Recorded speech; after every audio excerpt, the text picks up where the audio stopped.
என்னுடைய பெற்றோர்களும் என் கூட பிறந்த சகோதரர்களும் இருப்பது போல் ஒரு நுட்பமான விஷயத்தை உங்களுக்கு நான் சொல்லுகிறேன். என் கடமை என்று நினைக்கக்கூடிய காரணத்தினால் ஒரு தாயாக நினைத்து நான் சொல்லுகிறேன். இந்த நான் பேச வரதான பிள்ளைகள் உங்களுக்கு தெரியும். இதுக்கு முன்னால் நான் எப்போ புறப்பட்டேன், எவ்வளவு தூரம் பயணம் பண்ணி வந்திருக்கேன், என் வீட்டில் என் கடமைகள், இன்னைக்கு நான் என்ன சமைச்சேன், என்ன சாப்பிட்டேன், என் பயணம் எவ்வளவு வலியானது தெரியுமா? ஒரு பெண்ணாக சாதாரணமானதல்ல ஒரு பயணம் என்பது. வந்து பேசுறதுங்கிறது சென்னையில இருந்து கோயம்புத்தூருக்கு அப்படியே வந்துட முடியாது. காலையில காலேஜ் அட்டன் பண்ணிட்டு காலேஜ்ல 1 hour பர்மிஷன் மட்டுமே போட்டுட்டு நேரா கிளம்பி வர வேலைகளுடன் வேலைகள் செய்து கொண்டிருக்கிறேன். ஓய்வு கிடையாது எனக்கு. இந்த ஓய்வு கிடையாது என்கின்ற நிலையிலே நான் உனக்கு சொல்லுகிறேன். இந்த ட்ரெயின்ல ஒரு வாட்டி டிராவல் பண்ணிட்டே இருந்தேங்க. நம்மள வயது வித்தியாசமே இல்லாமல் எல்லோரும் சிரமப்படுத்துவார்கள் பெண் என்ற காரணத்துக்காக. நானும் அதற்கு விதிவிலக்கல்ல. சிரமங்கள் வருது. நான் 2 டயர் ஏசி சைட் பர்த்ல படுத்துட்டு இருக்கேன். அந்த 4 பர்த் இருக்கோங்க. இந்த பக்கம் சைட் பர்த். அந்த இடத்துல அந்த கோச்ல யாருமே இல்லை, வேற நான் மட்டும்தான் இருக்கிறேன். ஒரு ஆண் வந்தாங்க. அவன் சரியா இல்லை. அவன் நட பாவனை எல்லாம் எதுவும் சரியா இல்லை. ஒரு மாதிரி பிஹேவ் பண்றான். ஆனா கிட்ட வரல. பக்கத்துல ஆட்கள் இருக்காங்க, இந்த பக்கத்துக்கு அந்த பக்கத்துல ஆட்கள் இருக்காங்க. 3 பெட்டிக்கு ஆள் இல்ல, நான் மட்டும் இருக்கிறேன், அவன் மட்டும் இருக்கிறான். அவன் என்ன தெரியுமாங்க செஞ்சான்? ஒன்னும் செய்யலைங்க. அவன் படுத்துக்கிட்டான் கீழே பர்த்ல. படுத்துட்டு அதுக்கு வேற 2 டயருக்கு இது இருக்கும் கர்டன். என்னுடைய பர்த்துக்கு முன்னால கர்டன் இல்லை. அன்னைக்கு கர்டன் எல்லாம் படுத்துட்டு என்ன பார்த்துட்டு இருக்காங்க. வேற எதுவும் செய்யல. எப்படி பார்த்துட்டு இருக்கான்.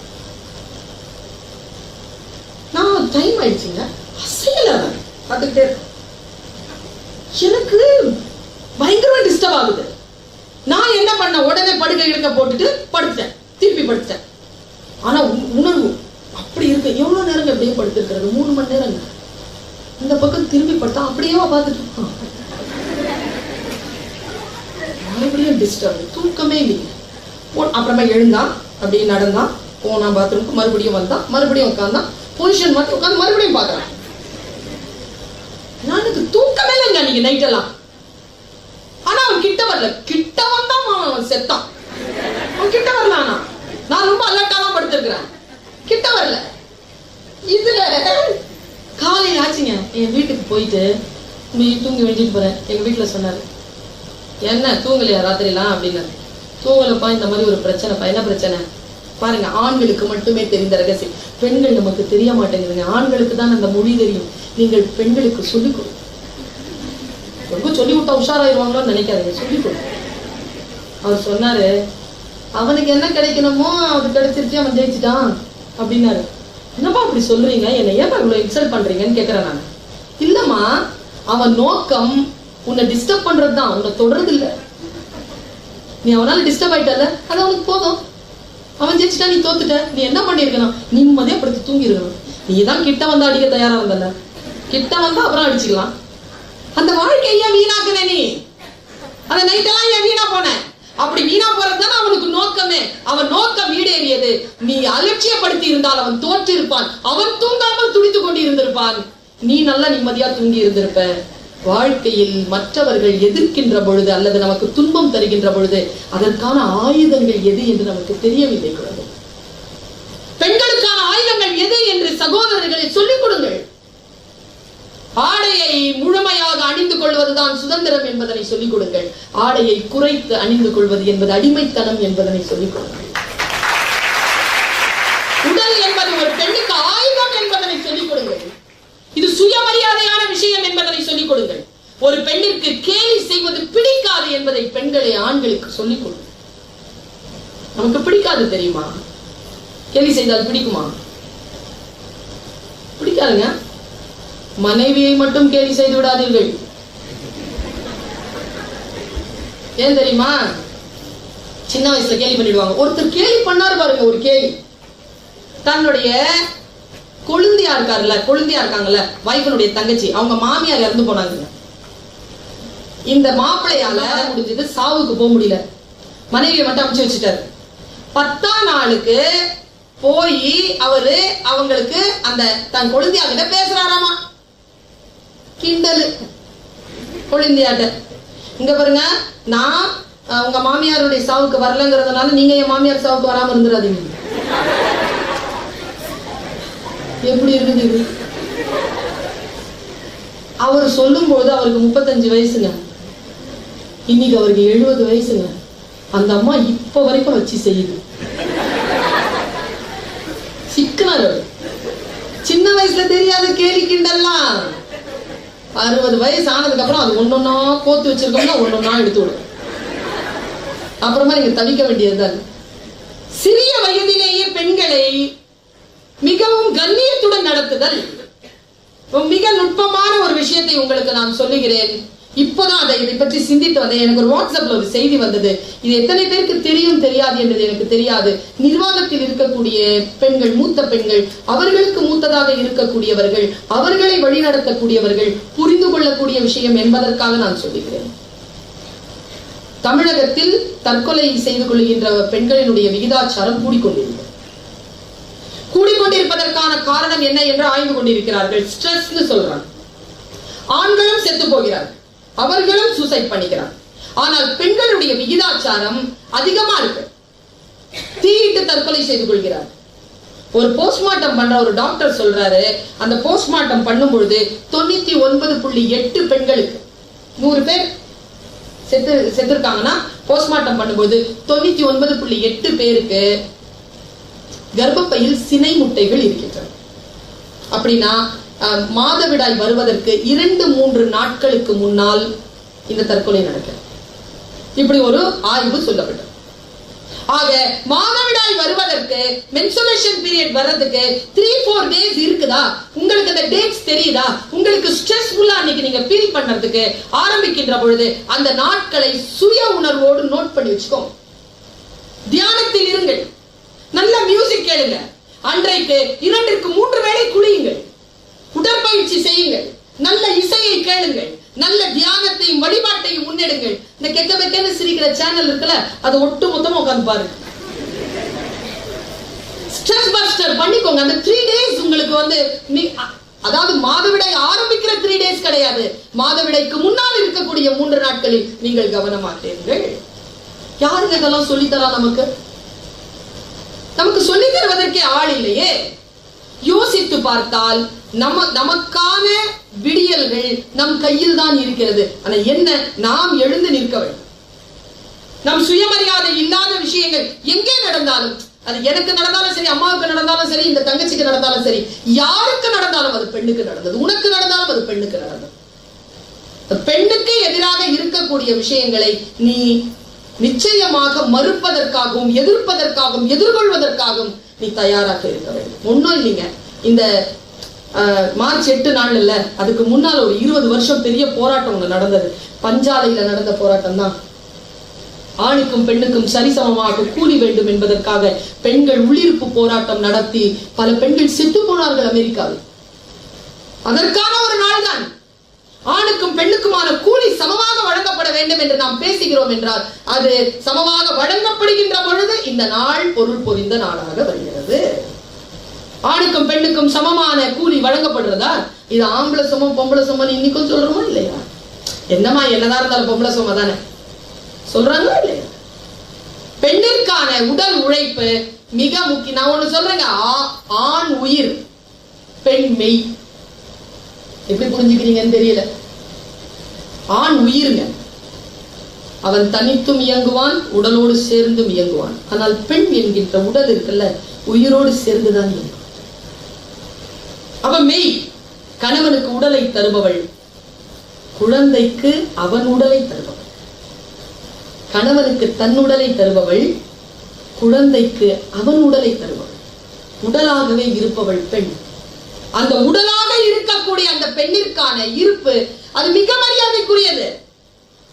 ஆம்பளையும் பொம்பளையும் சரிநிகர் சமம் இல்லையா? பெண் உயர்வு தான். நீங்க ஆம்பளை உயர்வு இல்ல, ஆண் உயிர். ஆனால் அந்த உயிரை இயக்கக்கூடிய உடல் என்னங்க, தசரதனை பற்றி கம்பன் சொல்லுகின்ற பொழுது உயிரெல்லாம் இயங்குவதோர் உடம்பும் ஆயினான் தானே சொல்லுவான். மன்னர் உயிர்த்தே மலர்தலை உலகம் சொல்லி சங்க இலக்கியம் சொல்லுது. கிடையாது. மன்னன் உயிர் கிடையாது, மன்னன் உடல். தலைவன் என்பவன் உடல். உடல் இருந்தால் தானே இயங்க முடியும். பெண்களாகிய நாம் உடல். இந்த உடல் சார்ந்த சிந்தனையை மிகவும் ஆழமாகவும் புத்திசாலித்தனத்துடனும் முன்னெடுங்கள். உங்களுடைய உடலை நீங்கள் மரியாதை செய்யுங்கள். அலங்காரம் செய்து கொள்ள வேண்டிய அவசியம் கிடையாது.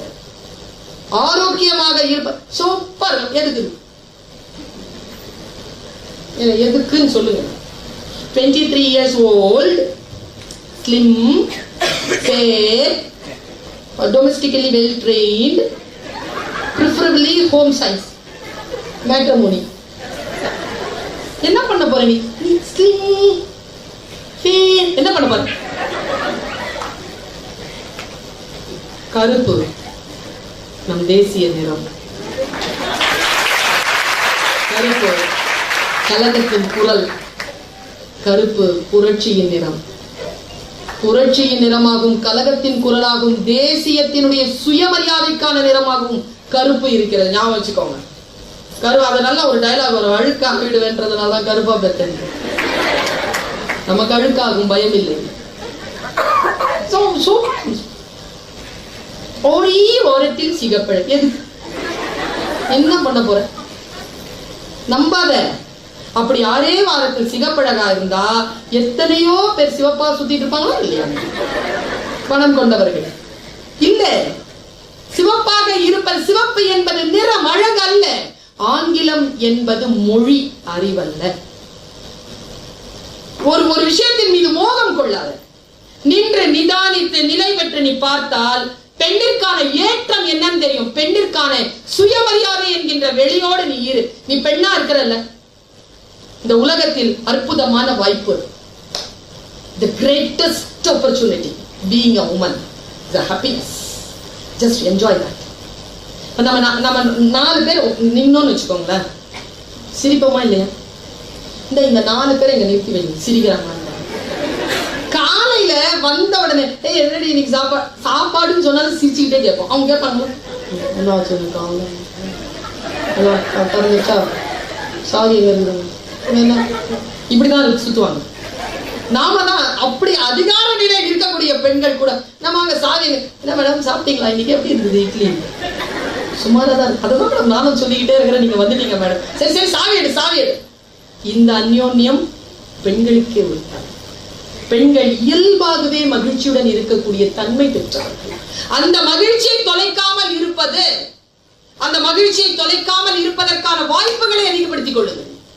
சுயமரியாதையுடன் இருங்கள், சுய உணர்வோடு இருங்கள். அவேர்னஸ், அவேர்னஸோட இருங்க. யார் எப்படி கடந்து போனாலும், பயிர்ப்பு என்கின்ற சொல் சாதாரண சொல் இல்லை.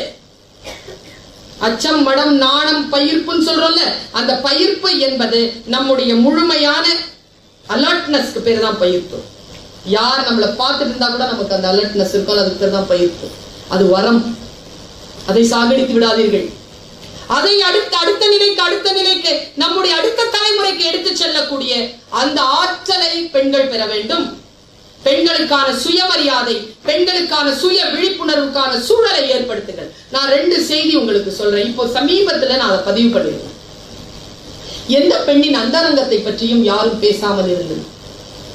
இன்னைக்கு ஒரு ஓத்து எடுப்போமா, நாம் இன்னைக்கு ஒரு உறுதிப்பாடு எடுப்போமா? எந்த பெண்ணின் அந்தரங்கத்தை பற்றியும் யாரும் பேச மாட்டோம். நம்பர் 1.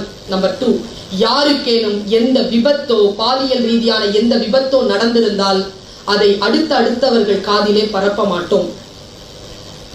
ஆபாசமான வீடியோக்கள் ஏதேனும் வந்தால் உடனே டெலீட் செய்வோமே தவிர அதை அடுத்தவர்களுக்கு பரப்ப மாட்டோம். பெண்களை குறித்த, பெண்களுடைய உடல் குறித்த பாதுகாப்பை நானும் மற்றவர்களுக்கான பாதுகாப்பாகவும், என்னுடைய பாதுகாப்பாகவும் என்னுடைய எண்ணங்களை நான் பலப்படுத்துவேன். பாதுகாப்பாக இருத்தல், நம்முடைய உடலை பாதுகாப்பாக வைத்திருத்தல், நம்முடைய உடலை ஒரு ஆயுதமாக பயன்படுத்துதல், நெளிந்து குனிந்து உறுப்புகளை சுமந்து கொண்டு நடக்காமல் கம்பீரத்துடன் நடத்தல். கம்பீரமா நடக்கணும். அப்படி வந்து நின்னீங்கன்னா அப்படி நிக்கணும். அழைஞ்சி குழஞ்சிக்கிட்டு ஆசைக்கு வாசமலர் சூடுவதும், ஆடவரை சேவித்து இருப்பதும், அஞ்சுவதும் கெஞ்சுவதும் ஆக இருக்கும் மகளிர் குலம் மானுட வகுப்பிலேயே வலுவற்ற ஒரு பகுதி என்று பேசுகிறார் பாவேந்தர் பாரதிதாசன். ஒரு மீட்டிங்கு போயிருந்தேங்க, உங்களுக்கு எல்லாம் வந்து தகப்பனார் போல் கிடைத்திருக்கிறார் விநாயகம் அவர்கள். ரொம்ப சந்தோஷமா இருக்கு, பாதுகாப்பாக இருக்கு. அது கிடைக்கணுமே கிடைக்கணுமே. நான் ஒரு மீட்டிங்கு போறேன், அவங்க ஒரு ஆள் சொல்றாங்க, ஒரு அம்மா சொல்றாங்க, நம்ம எல்லாரும் அழகா உட்கார்ந்து இருக்கிறோம், வெரி குட், இன்னைக்கு விமென்ஸ் டே செலிப்ரேஷன், பர்வீன் வந்திருக்காங்க, உமா மேடம் வந்திருக்காங்க, நம்முடைய முதல்வர் அவர்கள் வந்திருக்கிறார், அவங்க ஸ்கூல் காலேஜ் ப்ரொஃபசர் பிரின்சிபல் வந்திருக்கிறார். ஓகே ப்ரோக்ராம் ஸ்டார்ட் பண்றோம் அப்படின்னு போய் உட்கார்ந்த உடனே அவர் வர்றாரு. யாரு? முதல்வர். மேடம் நீங்க என்ன சொன்னீங்க? எப்படி ஆரம்பிச்சீங்க ப்ரோக்ராம்? நாம எல்லாம் அழகா இருக்கிறோம். நோ மேடம், அதெல்லாம் நீங்க சொல்லக்கூடாது மேடம். அப்ப யார் சொல்லுவீங்க? நீங்க எல்லாம் அழகா இருக்கிறீங்கன்னு நாங்க தான் சொல்லுவோம் மேடம். யார்? ஒரு பிரின்சிபல் சொல்றாருங்க. சொல்லலாமா? ஏ பெண்ணே, நீ அழகா இருக்கிறாய் என்று சொல்லக்கூடிய தகுதியை வேறு எந்த ஆண் மகனுக்கும் தராதே. அது உன் சுயமரியாதைக்கான விஷயம் என்கிறார் சுவாமி விவேகானந்தர். சுயமரியாதை யாருமே நம்மளை பார்த்து அழகா இருக்கிறாங்க சொல்லிட முடியாது. சொன்னா நம்மளை மானபங்கப்படுத்துகிறார்கள் என்ற அர்த்தம். என் அழகை பற்றி பேசுவதற்கு நீ யார்? உனக்கு என்ன நோக்கம் இருக்கிறது? என்னை பற்றி ஏன் பேசுகிறாய்? என் உடலை பற்றி ஏன் பேசுகிறாய்? இப்படி சொல்லக்கூடிய 16-17 வயது பிள்ளைகளுக்கு இந்த புத்தி வந்துச்சுன்னா போதுமே. யாரும் நம்ம எதுவும் செய்ய மாட்டார்களே, நாம் யாருக்கும் எப்படியும் அடிபணிய மாட்டோமே. நான் ஒரு 2 செய்தியை சொல்லிட்டு நான் விடைபெறுகிறேன். 2 மிக முக்கியமான செய்திகள் பாருங்க. இந்த கல்கத்தா காளி பத்தி கேள்விப்பட்டிருக்கீங்களா? ஐயா பிள்ளைகளை தெரியுமா உங்களுக்கு? கல்கத்தா காளி பத்தி தெரியாதா? நான் போயிருந்தேன் ஒரு நாள் கல்கத்தாவுக்கு. போனா வெள்ளிக்கிழமை அன்னைக்கு ப்ரோக்ராம் முடிச்சுட்டு நான் சொன்னேன், நான் தக்ஷிணேஸ்வரம் போனோங்க, நான் வந்து ராமகிருஷ்ண பரமஹம்சருடைய காளிகாட் போனோன்னு. என்னத்துக்கு இருந்தாங்க? இல்ல எனக்கு விவேகானந்தரை பிடிக்கும், எனக்கு ராமகிருஷ்ணர் அதனால பிடிக்கும். ராமகிருஷ்ணர் ஏதோ அந்த கோயில் எல்லாம் உட்காந்துட்டு பூஜை எல்லாம் பண்ணுவாரு, அதை நான் பார்க்கணும் அப்படின்னு. சரின்னு போனாரு. அது வேறு, தக்ஷிணேஸ்வரம் வேறு, காளிகாட் வேறுன்னு சொன்னாங்க. சரி தக்ஷிணேஸ்வரம் போயிட்டு காளிகாட் போயிட்டு பார்த்துட்டு வேடிக்கை பார்க்கலாம். ஆனா படிக்கிறோம்ல, படிக்கிறத வேடிக்கை பார்க்கறது அவ்வளவு ஆசை. நீங்க பார்க்க முடியாதுங்க இந்த காட்சிய. அப்படி உட்கார்ந்துட்டு இருக்கிறாங்க, நின்றுட்டு இருக்காங்க, சுத்தி சுத்தி சுத்தி புடவை இவ்வளவு பெருசுங்க, மூக்கல அந்த பெரிய நத்துன்னு சொல்லுவாங்கல்ல அது போட்டுருக்காமா, நாக்கு வயிற்றுல தொங்குது, நல்ல மாலை எல்லாம் போட்டு இப்படி கையை அப்படி வச்சிருக்காங்க. இந்த கையில நிறைய வளையல்கள் சமர்ப்பணம் பண்ணியிருக்காங்க. கொஞ்ச நேரம் பார்த்துட்டே இருக்கு. திக்கிற மனசுல ஒரு கேள்விங்க, இந்த கோபமா இருக்கிற இந்த லேடி கிட்ட எதை கேட்கறாங்க இவங்க எல்லாம்? கோபமா இருக்கிற அம்மாட்ட கேட்க முடியுமா? முடியாது இல்லையா? நம்ம கோபமா இருக்கிறோம், என்ன சமையல் அப்படின்னு கேட்டா என்ன ஆகும்? கோபமா இருக்க கிட்ட போக மாட்டோம் நாம. அவரு சொன்னாரு, நான் சொன்னேன் இவ்வளவு கோபமா இருக்கிற தாய் கிட்ட எப்படிங்க கேட்கறது அப்படின்னா, அந்த ஐயா சொன்னாரு, இது கோபமா இருக்கிற இடம் இல்லைங்க, கோபம் தனிஞ்ச இடம். நல்லா கிட்ட காளிய பாத்தீங்கன்னா சின்ன ஸ்லைட்டா சிரிப்பு இருக்கும். எப்படி இந்த சிரிப்பு வந்துச்சுன்னா, கோபம் அடங்கின இடமா அது. கோபம் அடங்கினா நாக்கு வெள்ள தள்ளிடுமா? யோகால நாக்கு வெள்ள தள்ளின இடமா அது. என்னத்துக்குங்கன்னு சொன்னா, கீழே பாருங்க அந்த அம்மா யாரையோ மிதிச்சிட்டு இருக்கு, அது கோபம் போயிருச்சுங்க, அது மிதிச்ச உடனே கோபம் போயிருச்சு. நான் எட்டி பார்த்தேங்க, எப்பா அப்படியே நைட் மேர் ஆயிடுச்சு எனக்கு. இதுவா உண்மை? இதுவா உண்மை? ஆமா அதான் உண்மை, நான் பார்த்துட்டு வந்தேன், அதான் உண்மை.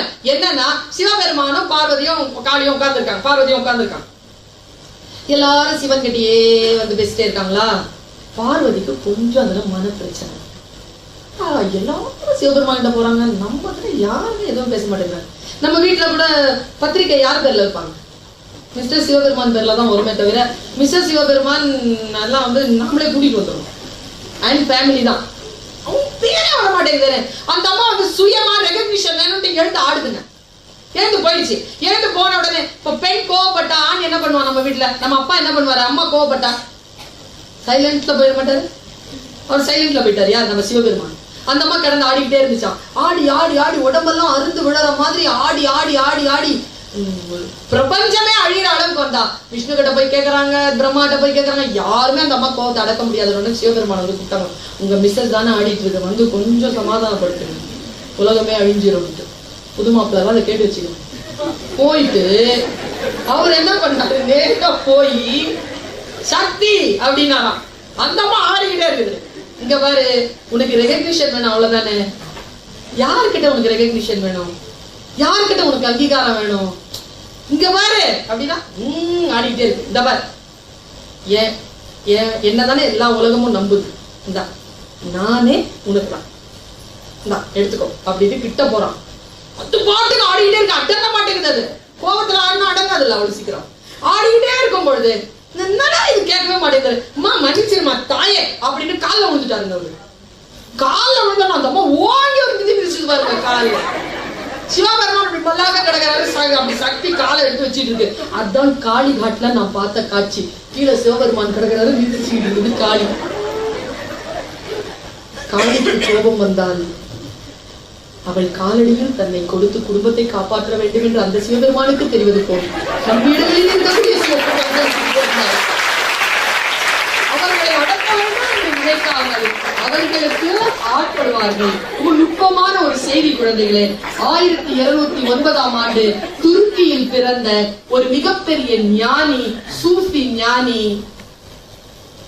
அவர் சொன்னார், ரூமி என்பது அவர் பெயர், ஜலாலுத்தீன் ரூமி. அவர் எழுதுகிறார், ஞானம் பெற்றவர்கள் பெண்ணுக்கு அடங்கி போகிறார்கள், காட்டு மிராண்டிகள் தான் அவர்கள் மீது ஆட்சி செலுத்துகிறார்கள். நான் இதை எடுத்துக்கிட்டு நேரா இவர்கிட்ட போனேன், கவி அப்துல் ரஹ்மான் கிட்ட. ஐயா என்னையா பெண்ணுக்கு அடங்கி போறது ஞானம்ங்கிறாரு, பெண்ணை ஆக்கிரமிப்பு செய்வது காட்டு மிராண்டித்தனம் என்கிறாரு.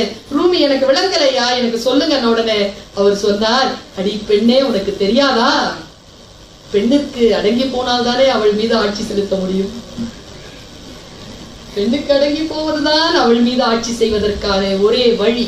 அந்த பெண்ணை முழுமையாக ஏற்றுக்கொள்ளுதல், முழுமையாக பக்குவப்படுதல், அவரை முழுமையான சுயமரியாதையுடன் நடத்தல்.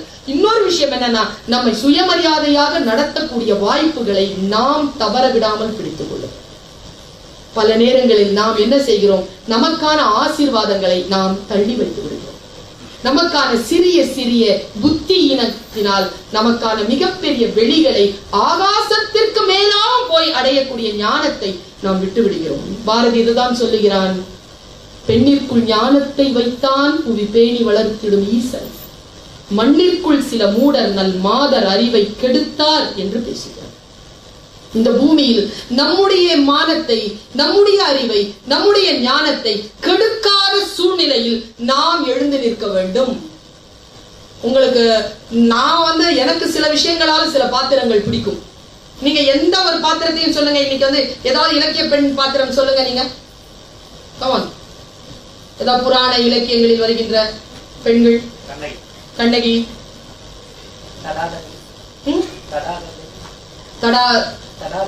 தடாதகை யார் அவங்க, யார், என்ன எந்த கான்டெக்ட்ல வராங்க அவங்க? தாடகையா தடாகை? தடாதகை மீனாட்சியா? மீனாட்சி எனக்கு தெரியல. அவங்க நீங்க சொல்ற ரொம்ப ஜெனரலா சொல்லுங்க. குட்டி. ஓகே. எனக்கு தெரிஞ்சு இந்த நலாயினி, தமயந்தி, மண்டோதரி, சீத்தை, பாஞ்சாலி தெரிஞ்ச ஆட்களா சொல்லலாங்க. மாஸ்டரா வர இருக்குங்க. அன்னைக்கு நான் தெரியல நமக்கு டீச்சர்ல நான், அதனால பிள்ளைகளை எச்சரித்த மாட்டேன். இப்ப எல்லா கேரக்டர் வச்சு பாருங்களேன், எல்லாம் கஷ்டப்பட்ட பொம்பளைங்க. யாரோ சாவித்ரி, பாங்க எல்லாம். எனக்கு இந்த 2-3 மாசம் முன்னாடி கார் எடுக்கிறாங்க, போட்டா பாருங்க பாட்டு காலையில மார்ச் 8ஆம் தேதிக்கு எப்பம்ல மலரே குறிஞ்சி மலரே. வேற பாட்டே கிடைக்கலையா அவனுக்கு? தலைவன் சூட நீ மலர், அந்த தலைவர் சூடுறதுக்காக தான் மலர்ந்துதான் பிறந்திருக்கு. பிறந்த பயனை நீ அடிச்சு ஒரு ஆஃப் பண்ற. சரி கொஞ்ச நேரம் போய் ஆன் பண்ற. அந்த பாட்டு பாலும் பழமும் ஒரு பாட்டு, பாலோடு பழம் யாவும். அந்த பாட்டு என்ன பாட்டு அது? நான் பேச நினைப்பதெல்லாம். இந்த பாட்டு சொல்லுங்க. நான் பேச நினைப்பதெல்லாம் நீ பேச வேண்டும். அப்ப நீ என்ன பேசுவ? நான் காணும் பொருள் யாவும் நீ ஆக வேண்டும். ஓகே. அப்புறம் பாலோடு பழம்பியாவும் உனக்காக நீ என்ன திம்ப? பாவை உன் முகம் பார்த்து பசியா. எவ்வளவு நாள் ஏமாத்துவீங்க இப்படி? நமக்கு பசிக்காதா? நம்முடைய வாழ்க்கை கொஞ்சம் ஸ்பேஸ் வச்சுக்கோங்க பிள்ளைகளை. இன்னைக்கு கத்துக் கொடுக்கிற உங்களுக்கு காலையில சாயந்தரம் வேலை செய்றீங்கல்ல, வீட்டுக்காக உழைக்கிறீர்கள், உங்களுடைய வாழ்க்கை சேமிப்புக்காக உழைக்கிறீர்கள். ஒரு 2 hours ஆவது உமன் அப்படிங்கிற அந்த ஸ்பேஸ்ல ஜாலியா இருக்கு. அதுல யாரையும் சேர்த்துக்காது. அந்த ஸ்பேஸ் அந்த வெளி ஆண்களுக்கு இருக்கு தெரியுமா? அந்த ஸ்பேஸ் வீட்டுக்கு எத்தனை மணிக்கு வராங்க? வேலை முடிஞ்சதுக்கு அப்புறமா அந்த ஸ்பேஸ் அவங்க அழகா பயன்படுத்துறாங்க. நாம தான் பயன்படுத்துறது இல்லை. அவர்கள் கேளிக்கைக்காக பயன்படுத்துவதில்லை, அவர்கள் சாதாரண பாவ செயல்களுக்காக பயன்படுத்துவதில்லை, ஆனால் தன்னுடைய வெளியை பயன்படுத்துகிறார்கள். பெண்கள் தன் வெளியை பயன்படுத்துகிறார்கள். பெண்கள் தன் வெளியை பயன்படுத்திக் கொள்ளுங்கள். நம்முடைய வாழ்க்கை நமக்கு முன்னால் இந்த பாஞ்சாலின்னு ஒரு பொண்ணுக்கு வந்து ஒரு பெரிய வாய்ப்பு தெரியுமா? அது புடிச்சு இழுத்துட்டு போறாங்க தெரியுமா? அவ்வளவுதானே தெரியும் உனக்கு. பாஞ்சாலி ஏன் வந்து அம்மனா வழிபடப்படுறா தெரியுமா? என்ன பண்ணாங்க அவங்கன்றதுனால அவங்க அம்மன். அந்த அம்மா நின்று கேட்டுச்சுங்க. பாரதியார் எழுதுறாரு, நின்று கேட்டுச்சு. வரமாட்டேன், பயந்து வரமாட்டேன்னு சொல்லல. அது மாதவிடாய் காலத்தில் இருக்கிறேன், வர முடியாது. அப்படி இழுத்துட்டு போகும்போது ஹால் எல்லாம் ரத்தம்னு எழுதுறான். ஒற்றை ஆடையில் இருக்கிறாள், புடிச்சு இழுத்துட்டு போறாங்க. அவ வன்முறையால் தான் வந்தாலே தவிர உடன்பட்டு அவ வந்து சபைக்கு வரல. ஏன் தெரியுமா? அவ மனசு கன்வின்ஸ் ஆகலைங்க. மனசு கன்வின்ஸ் ஆயிடுச்சுன்னா எங்க வேணாலும் போய் நிப்போம். ஏன் சாவித்திரி போய் அவர் யார் அவரு யமதர்மராஜா கிட்ட இருந்து கூட்டு வரலாம். அவன் புருஷனை கூட்டு வந்துருவோம். எங்க போனாலும் எங்கேயோ போய் கூட்டிட்டு வந்துருவோம். அது இயல்புதான் நமக்கு. பத்மாவதி போய் கூட்டு வந்ததா இப்ப படத்துல பார்த்தேன். கூட்டிட்டு வந்துருவோம், எங்க இருந்தாலும் போய் கூட்டிட்டு வந்துருவோம். பெண்ணுக்கு அந்த ஆற்றல் உண்டு. ஆனால் பாஞ்சாலி மறுத்தால. ஏன் மறுத்தா தெரியுமா? ஒரு சிறிய நுட்பத்தை சொல்லி நான் முடிக்கிறேன். 2 நிமிஷம் தான். தேரோட்டி வந்து சொல்றாங்க, பிள்ளைகளா நீங்க புரிஞ்சுக்கோங்க, இந்த இமோஷனல் இன்டெலிஜென்ஸ் நம்ம கிளாஸ் எடுக்கிறோம்ல, இதுதான் கிளாஸ். எந்த டைம்ல எப்படி அடிச்சு பேசினா எங்க உயர்ந்து நிற்போன்றதுக்கு பாருங்க. பாஞ்சாலி அம்மனான வரலாறு நிக்கிறா. உன்னை கூப்பிட்டாங்கம்மா, என்னாச்சு? சூதுல தோத்துட்டாங்க. ஓ சரி, வர முடியாதுன்னு போய் சொல்லு. இல்ல இல்லம்மா கூப்பிட்டாங்க. சரி, ஒரு டவுட்டு. என்ன டவுட்மா? என்ன நடந்தது விளாவரியா சொல்லு. சொல்றான். இல்ல இல்ல எனக்கு டவுட் இன்னும் கிளியர் ஆகல. அந்த ஆள் இருக்காருல புருஷன், அவர் தன்னை முதல்ல வச்சு தோத்துட்டு என்ன தோத்தாரா? என்ன தோத்துட்டு அப்புறமா தன்னை தோத்தாரா? ஒரு பெண்ணுக்கு இருக்கக்கூடிய கேள்விங்க.